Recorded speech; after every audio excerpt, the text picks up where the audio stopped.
आज मैं भारत माँ के वीर बेटों के सम्मान में कुछ कहना चाहूँगा कि जिनके बलिदानों के कारण मान बचा था भारत का, कि जिनके बलिदानों के कारण मान बचा था भारत का, प्राण दीप बुझने से ही सम्मान बचा था भारत का,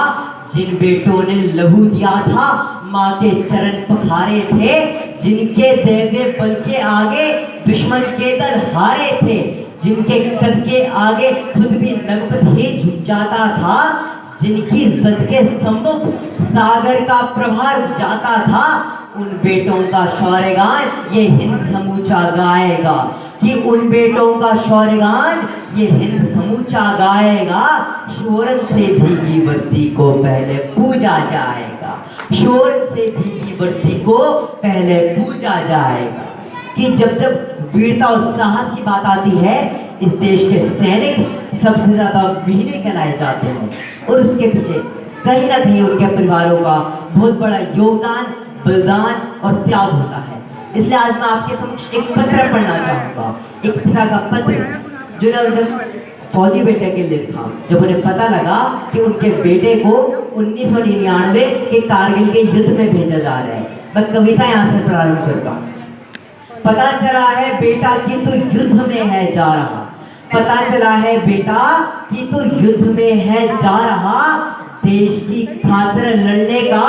वक्त नजदीक आ रहा, आ गया है वक्त बेटा अब देश का कर्ज चुकाने का, भारत माँ की लाज को शत्रु से बचाने का। याद रखना बेटा तुझ पर जिम्मेदारी भारी है, भारत पर हमले की शत्रु की पूरी तैयारी है, पर अपनी बंदूक से रण में हाहाकार मचा देना, एक एक शत्रु को चुनकर यमलोक पहुंचा देना, एक एक शत्रु को चुनकर यमलोक पहुंचा देना। और नहीं बैठना बेटा जब तक एक भी दुश्मन जिंदा हो, सियारों के कदमों से भारत की भूमि शर्मिंदा हो, सरी की तेजहार आगे ही तू बढ़ते जाना, दुश्मनों की छातियां गोली से छल्ली करते जाना, और चलना जब तक चोटियों पर तिरंगा ना फहरा ले तू, दुश्मन के खेमे में जब तक जनगण मन ना गा ले तू, दुश्मन के खेमे में जब तक जनगण मन ना गा ले। अब पिता को डर है कि कहीं उसका बेटा डर ना जाए, युद्ध से अपने पांव पीछे ना खींच ले, तो पुनः कहते हैं यदि पल को भी मृत्यु का डर हृदय में आ जाए, आगे बढ़ते हुए कदमों पर रोक ये लगा जाए, तो पुरखों के शौर्य को तू अपने मन में भर लेना, मेरी दी हुई सीख होगी ये तू यादें ताजा कर लेना। अरे काहे का डर बेटा, तू इस भारत की संतान है, करोड़ों की उम्मीद है, तू देश की आन और बान है। याद रखना बेटा स्वयं यमराज भी उनसे डरते हैं, युद्ध में जो वीर देश की खातिर हंसकर मरते हैं, युद्ध में जो वीर देश की खातिर हंसकर मरते हैं। अब अंतिम पंक्तियां, पिता का अंतिम आशीर्वाद कि बेटा अंत में मैं तुझसे केवल एक वचन ही मांगता हूँ, युद्ध तू भीषण करेगा यह तो मैं जानता हूँ, फिर भी दे वचन कि तू पीठ न दिखाएगा,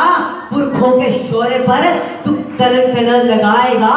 या तो तिरंगा फहराकर या तिरंगे में लिपट कर आएगा।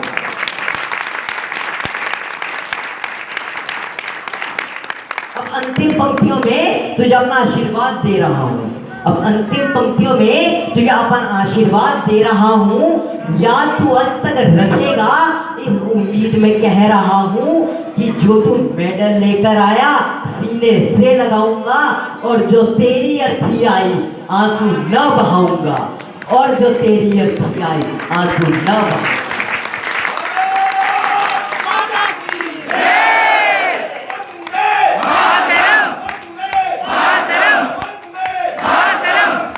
मैं अपनी कविता का 4 पंक्तियों से करना चाहूंगा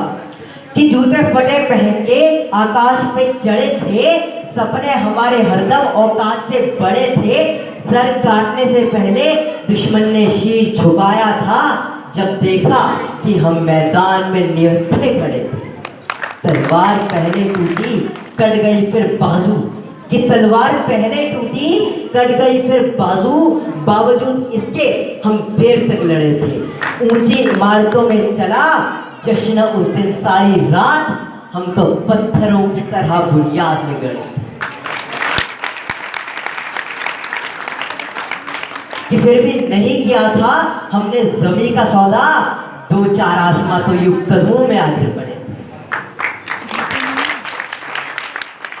धन्यवाद। भारत माता, भारत माता,